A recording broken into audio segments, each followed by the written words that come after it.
dalam kesementaraan, hidup kita pasti menjadi berkat. Firman Tuhan dari Efesus pasal 2 ayat 8 sampai 9. Sebab karena kasih karunia kamu diselamatkan oleh iman.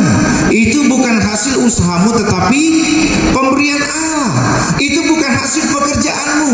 Jangan ada orang yang memegahkan diri. Amin. Sebab karena kasih karunia kamu diselamatkan oleh iman. Kasih karunia dan iman itu pemberian Allah. Only by the grace of God. Amin, saudara. Hanya karena anugerah. Ini yang Alkitab katakan, karena anugerah Allah. Iman yang menyelamatkan. Saudara, ada ibu di UKI saya layani. Kemudian ketika saya datang, ibu ini mengatakan, "Pendeta, I'm afraid to die." Saya takut untuk mati. Padahal dia orang Kristen. Bayangkan itu. Dia penyakit kritis, dan ketika ada pendeta sebelumnya sudah mendoakan pasti sembuh, dan saya datang, kemudian saya beritakan kembali kehidupan yang kekal ada dalam Yesus, dan saya tantang dia untuk beriman sejati. Kemudian saat itu dia bilang, "Aku benar-benar meyakini iman keselamatan dalam Yesus," dan dia katakan, "Pendeta, I'm ready to die." Aku siap mati. 2 hari lagi dia meninggal. Nah, waktu sebulan lalu pun demikian, di satu rumah sakit. Ibu ini lewat masa kritisnya, saudara. Setelah masa kritis lewat, saya dipanggil oleh anaknya. Kemudian saya memberitakan Yesus, anugerah manusia Allah Kristus iman. Pada saat itu, saudara, iman ibu ini diberikan oleh Allah. Dia mengatakan, "I receive Jesus as my Savior." Aku terima Yesus sebagai Tuhan dan Juru Selamat. And I believe I will come into the heaven. Aku pasti masuk surga. Saudara, seminggu kemudian ibu ini meninggal. Dan ketika saya diundang untuk bawa renungan, saya ingat sekali bagaimana iman ibu ini memiliki iman yang menyelamatkan, saudara. Luar biasa. Ini situasinya. Dan begitu banyak kita saat ini. Ketika saya melayani di kedutaan Australia, ada 1,5 tahun saya bahas tentang soteriologi, tentang keselamatan. Dari 11 ada 8 yang Katolik, 3 yang Protestan. Saudara-saudara, setelah 1,5 tahun saya tanya mereka yang 8 tadi, saudara seiman kita, tapi mereka belum percaya bahwa keselamatan itu ya. Mereka tidak yakin akan keselamatan yang mereka miliki. Kemudian saya tanya, dan 8 ini mengatakan, "Pendeta, kami bersyukur ikut 1,5 tahun pendalaman Alkitab. Sekarang kami yakin kami pasti diselamatkan oleh Tuhan Yesus." Amin. Kalau saya izinkan, saya bertanya di tempat ini, saudara, jikalau Tuhan Yesus datang memanggil saudara, apakah saudara yakin masuk surga? Angkat tangan, saudara. Kamu angkat tangan, saudara. This is the time. Sekali lagi, saudara, tanya ini saya menginvestigasi iman saudara, bukan saudara yang menginvestigasi saya. Jikalau Tuhan panggil saudara saat ini, apakah saudara yakin pasti masuk surga? Angkat tangan, saudara.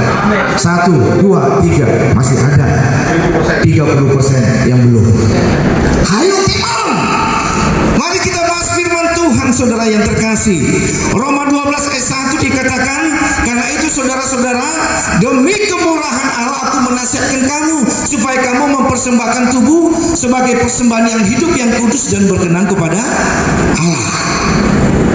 Apa hubungan antara iman yang sudah Allah berikan kepada kita?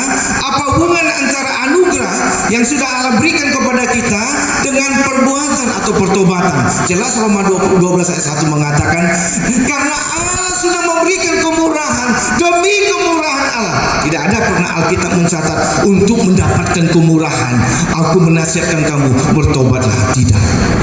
Tapi karena kita sudah mendapatkan kemurahan, mari kita bertobat. Sangkal diri mikul salib ikut Tuhan, hidup dalam kebenaran Tuhan. Persembahkanlah tubuh sebagai persembahan hidup, sebagai persembahan yang hidup, yang kudus dan berkenan kepada Allah. Jadi kita melakukan iman pertobatan saat ini, hidup dalam kebenaran, bukan untuk mendapatkan anugerah keselamatan, tapi karena sudah diselamatkan. I have been saved by God. Aku sudah diselamatkan oleh Allah.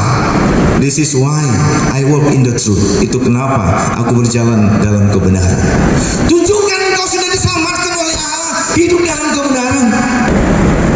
Tapi firman Tuhan, mari kita melihat dalam sukacita kekal karena anugerah Allah yang kekal. Yang pertama saudara, kenapa kita hidup dalam sukacita kekal? Saya ingin membawa saudara untuk bicara 3 poin penting dalam waktu 15 menit. Yang pertama saudara, kenapa kita hidup dalam sukacita yang kekal? Yang pertama karena Allah sudah memberikan keselamatan yang kekal. Amin. Allah sudah memberikan keselamatan yang kekal. Dunia yang sementara ini kalau kita ikatkan diri kita kepada Dia, maka sukacita kita akan up and down, up and down. Tetapi kalau kita lihat kepada Allah yang sudah memberikan kita kepada hidup yang kekal, luar biasa. Saudara-saudara, kita lihat firman Tuhan karena kita harus kembali ke Alkitab. Yohanes pasal yang ke-10.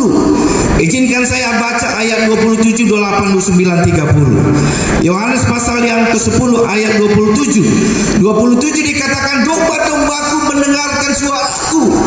Aku mengenal mereka dan mereka mengikut aku. Luar biasa. Siapakah domba pilihan Allah? Siapakah domba-domba Allah? Ya saudara dan saya, umat pilihan. Kalau kita tidak dilahir barukan, kita nggak akan bisa tahu diri kita siapa, dan kita tidak akan pernah bisa meresponi bahwa Yesus itu adalah Tuhan dan bahkan menerima Dia sebagai Tuhan dan Juru Selamat. Tidak akan pernah. Sehingga tanpa lahir baru tidak mungkin seseorang itu mengakui dosa dan menerima Yesus sebagai Tuhan dan Juru Selamat. Makanya Yesus bilang, the chosen people, umat pilihan Allah diberikan kepada saya. Oleh karena itu domba-dombaku mengenal suaraku, aku mengenal mereka dan mereka mengikut aku. Luar biasa. Amin. Saudara dan saya adalah domba umat pilihan Allah dari seluruh bangsa, suku, bangsa di dunia ini. Saudara dan saya adalah domba umat pilihan Allah. Kemudian dikatakan berikutnya, dan aku memberikan hidup yang kekal kepada, ayo 1, 2, 3. Dan aku memberikan hidup yang kekal kepada mereka dan mereka pasti tidak akan binasa sampai selama-lamanya, dan seorang pun tidak dapat merebut mereka dari tanganku. Yesus katakan pasti. Luar biasa. Dan aku memberikan hidup yang kekal kepada mereka dan mereka pasti tidak akan binasa sampai selama-lamanya. Bahkan ayat berikutnya mengatakan, dan seorang pun tidak akan merebut mereka dari tanganku. Ayat berikutnya, Bapakku yang memberikan mereka kepadaku lebih besar daripada siapapun, dan tidak akan seorang pun yang dapat merebut mereka dari tangan Bapa. Pengakuan Trinitas di ayat 20, ayat 30, aku dan Bapa adalah satu. Amin. Ini jaminannya saudara. Kalau Yesus katakan insya Allah mudah-mudahan tambahkan kebaikanmu, tambahkan amalmu, jangan percaya Yesus. Tinggalkan Dia, karena Dia pun butuh penyelamat. Tetapi Yesus tidak pernah berdosa, dan Dia memberikan keselamatan kehidupan yang kekal itu kepada kita. Kemudian di ayat yang berikutnya saudara, dari 1 Korintus 6 ayat yang 10. 1 Korintus 6 ayat 20. Kita baca bersama ya. Ini ayat hafalan kita. 1 Korintus 6 ayat 20. 1, 2, 3. Sebab kamu telah dibeli dan harganya telah lunas dibayar. Karena itu muliakan Allah dengan Yobadi. Apakah Yesus mengatakan di sana sebab kamu telah dibeli kredit, harganya ini cil? Tidak saudara. Sebab kamu telah dibeli dan harganya telah lunas dibayar. Karena itu muliakanlah Allah dengan tubuhmu. Satu ayat lagi, 1 Korintus 7, 23 kita lihat. 1 Korintus 7 ayat 23. Sama ayatnya dikatakan sebab kamu telah dibeli dan harganya telah lunas dibayar. Karena itu janganlah kamu menjadi hamba manusia. Jadilah hamba Allah, hamba Allah. Saudara yang terkasih, ini alasan yang pertama, karena Allah sudah memberikan keselamatan yang kekal. Amin. Ada amin? Sehingga nanti ketika saya tanya lagi, saudara, kalau Tuhan panggil saat ini, apakah yakin masuk surga? Pasti 100%. Walaupun dosamu merah seperti kurmisi, nanti kita bahas. Yesus sudah memberikan penebusan. Itu luar biasa. Nggak ada syarat, atau yang di dalam bahasa teologi disebut irresistible grace. Anugerah yang nggak bisa ditolak, saudara. Ini minuman bisa saya tolak, tapi anugerahnya nggak bisa. Karena ketika saya jatuh ke dalam dosa, dia sudah pilih saya, dia pilih Kristus, Allah pilih Kristus untuk turun ke dalam dunia. Kemudian dia panggil saya melalui panggilan Injil. Tetapi sebelum saya beriman, dia lahir barukan saya. Dan ada waktu saya beriman, terima Yesus sebagai Tuhan dan Juru Selamat. Kemudian saya bertobat dari dosa. Setelah saya bertobat, saya diadopsi menjadi anak-anak Allah. Saya dibenarkan oleh karena darah Yesus, kebenaran Yesus. Kemudian saya dikuduskan, dipelihara, sampai pada akhirnya di kemuliaan Allah kita dimuliakan bersama-sama dengan Dia. Amin. Jadi ini alasan yang pertama, karena Allah sudah memberikan keselamatan yang kekal. Mari kita berikan tepuk tangan bagi Tuhan Yesus. Ini anugerah yang besar. Nggak bisa kita bandingkan apapun, saudara, kembali dari tempat ini. Walaupun pergumulan, pertentangan, kesulitan, air mata, bahkan mungkin saudara ditinggalkan oleh kekasih, saudara ditinggalkan oleh dunia, bahkan seperti Ayub ditinggalkan oleh harta, ditinggalkan oleh anak, bahkan istrinya pun meninggalkan dia. Seketika dia kecewa, tetapi ketika dia menghadap kepada Allah, apa yang dia bilang? Tuhan memberi, Tuhan mengambil, terpujilah Tuhan. Ayub dipulihkan oleh Tuhan. Amin. Kembali harta, kembali anak, kembali istri, kembali. Pertanyaan secara biologis, apakah istri yang sudah tua kembali lagi melahirkan 10 anak? Kalau di Alkitab harusnya dikasih tahu itulah mujizat, tetapi kelihatan secara biologis tidak, karena ada 10 anak lagi, kurang lebih 20 tahun melahirkan. Ya, jadi kalau Sarah saja satu dicatat, kenapa dia tidak? Tetapi itulah ketika kita ada di dalam Kristus, di dalam Allah, yang lama sudah berlalu, yang baru sudah datang. Ini sukacitanya, saudara. Nah, yang kedua, saudara, mari kita lihat. Waktu terus berjalan. Karena kenapa kita hidup dalam sukacita yang kekal? Yang pertama tadi, karena Allah sudah memberikan kita keselamatan yang kekal. Dan yang kedua, saudara, karena Allah sudah memberikan KPK yang kekal. Tahu saudara, KPK bukan yang di Kuningan ini, tapi ini KPK-nya Allah. Saudara, yang pertama adalah Allah sudah memberikan kepada saudara dan saya kuasa kekal. Mari kita lihat Efesus pasal yang pertama ayat yang ke-13. Kita lihat ayat-ayat firman Tuhan, ya, luar biasa. Efesus pasal pertama ayat 13. Kita baca bersama, semangat ya. Efesus pasal pertama ayat 13.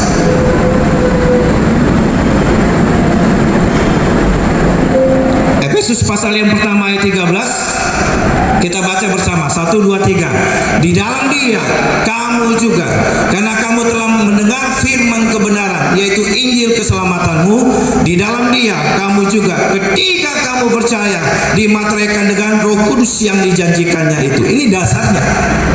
Dasar saya diselamatkan Allah bukan karena perbuatan saya, tapi saya percaya saya dimateraikan. Ketika dalam hidup saya jatuh bangun dalam kehidupan, itu increasing progress kehidupan yang hari lepas hari semakin menyerupai Kristus. Itu bukan dasar saudara dan saya diselamatkan, tidak. Tetapi itu dasar kita menghargai anugerah Allah di Roma 12 ayat 1 tadi.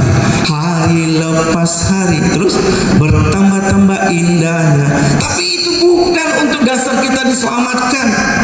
Yesus bilang tadi, engkau sudah kutebus, cuma sekarang tunjukkan dari kehidupanmu engkau dalam milikku, yang hari lepas hari engkau berjalan di dalam kebenaran Allah. Tetapi jatuh bangun kehidupan Allah izinkan untuk kita semakin menyerupai Dia, sehingga orang melihat, wah betul dia anak Allah, semakin menyerupai. Tapi ini bukan dasar kita diselamatkan. Ini dasar karena kita sudah diselamatkan. Kalau ini ada tambahkan ke karya Kristus, berarti bukan anugerah namanya, upah. Saya dapat ini karena upah loh, melayani di sini. Tapi keselamatan itu adalah anugerah, pemberian Allah cuma-cuma. Jangan masukkan apapun ke dalamnya. Tetapi Roma 12 ayat 1 katakan, demi kemurahan Allah, karena Allah sudah memberikan kemurahan, justification by faith. Aku menasihatkan kamu supaya kamu mempersembahkan tubuh sebagai persembahan yang hidup, yang kudus dan berkenan kepada Allah. Kita buka ayat lagi dari Efesus 1 ayat 14. Efesus 1 ayat 14. Kita baca bersama ayat berikutnya. Kita baca, dan Roh Kudus itu adalah jaminan bagian kita sampai kita memperoleh seluruhnya, yaitu penebusan yang menjadikan kita milik Allah untuk memuji kemuliaannya. Amin. Roh Kudus yang dimateraikan itulah nanti tanda, dan materai itu tidak ada yang bisa mencabut walaupun kita jatuh bangun di dalam dosa dan pelanggaran hidup kita. Walaupun kita dihabisi oleh apapun, tapi Allah sudah menetapkan saudara dan saya yang percaya dimateraikan Roh Kudus. Materai itulah sebagai tanda saudara dan saya masuk kehidupan yang kekal. Amin. Materai. Kemudian ayat satu lagi, Kisah 1 ayat 8. Kisah 1 ayat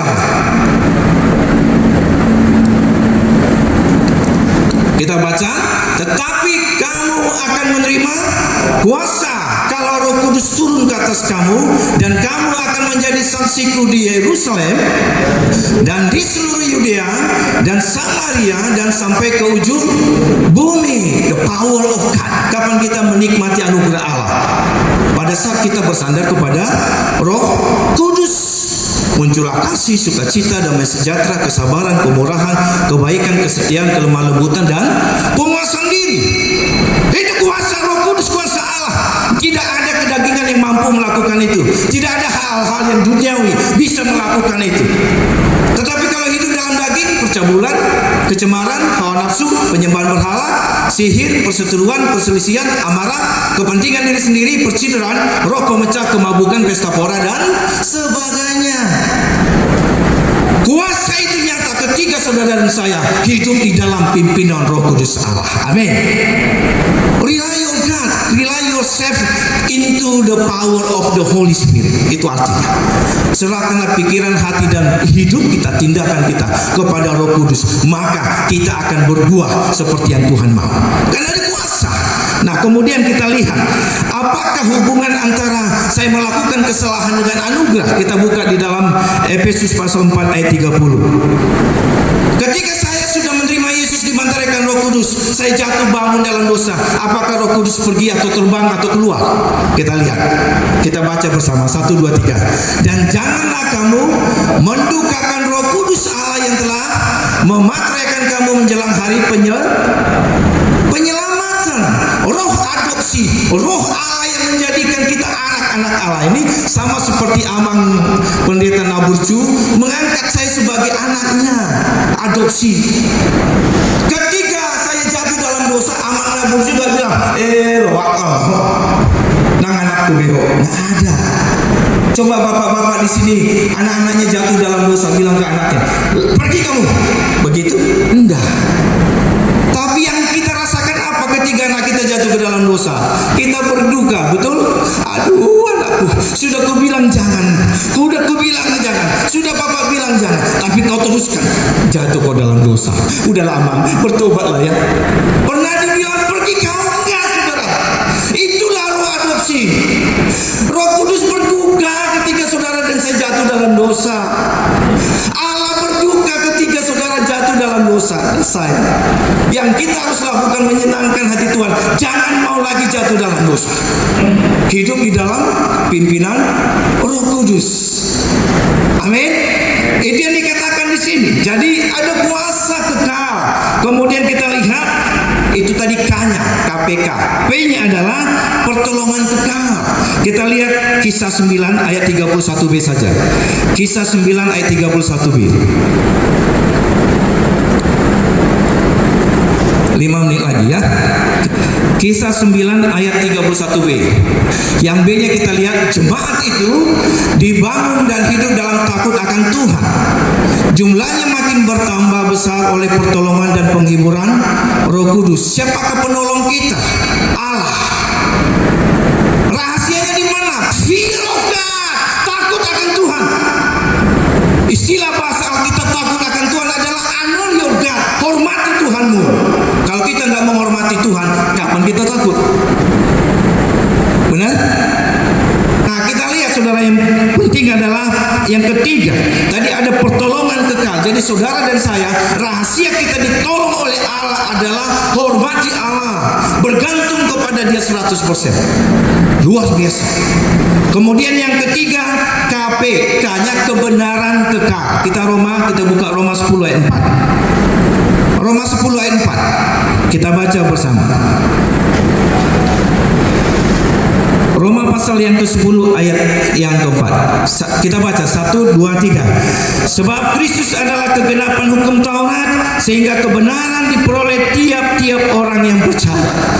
Your truth and my truth not defend to our is hope, saudara.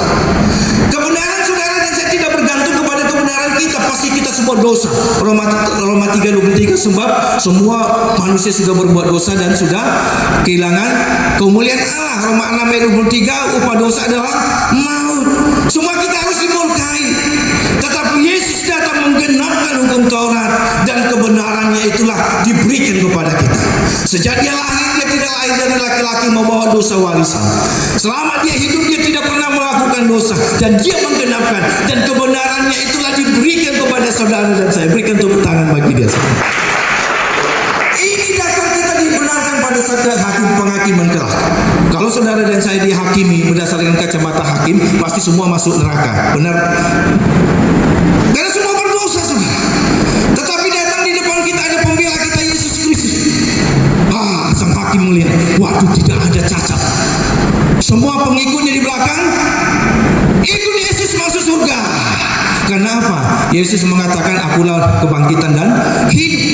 Kalau Yesus tidak bangkit, jangan percaya Dia. Jadi saudara, karena Allah sudah memberikan KPK yang kekal, kuasa, pertolongan, dan kebenaran. Ya, jangan KPK ini kuningan. KPK yang kekal, ada kuasa Allah, ada pertolongan Allah, dan kebenaran Allah. Dan yang terakhir saudara, 3 menit saja ya, minta waktu. Karena Allah sudah memampukan kita menggenapkan mandat kekal. Saudara, kalau lihat di dalam Kejadian 1 ayat 25, ayat 28, Kejadian 2 ayat 15, 1 Korintus pasal 10 ayat 31, Kolose 3 ayat 23, inilah mandat budaya, di mana Allah menciptakan manusia pertama, Adam, sebelum jatuh ke dalam dosa. Ini dia mandat budayanya. Adam disuruh mengapain? Taklukkan, kuasai, usahakan, pelihara. Apa yang ditaklukkan, dikuasai, diusahakan, pelihara? Bumi beserta dengan segala isinya. Untuk apa? Kemuliaan Allah. Amin. Tetapi pertanyaan, apakah Adam mampu melakukan itu sebelum jatuh dalam dosa? Dia mampu. Karena dia bisa berdosa, dia bisa tidak berdosa. Tetapi setelah manusia itu jatuh ke dalam dosa, apakah dia mampu menggenapkan mandat budaya? Dia tidak mampu.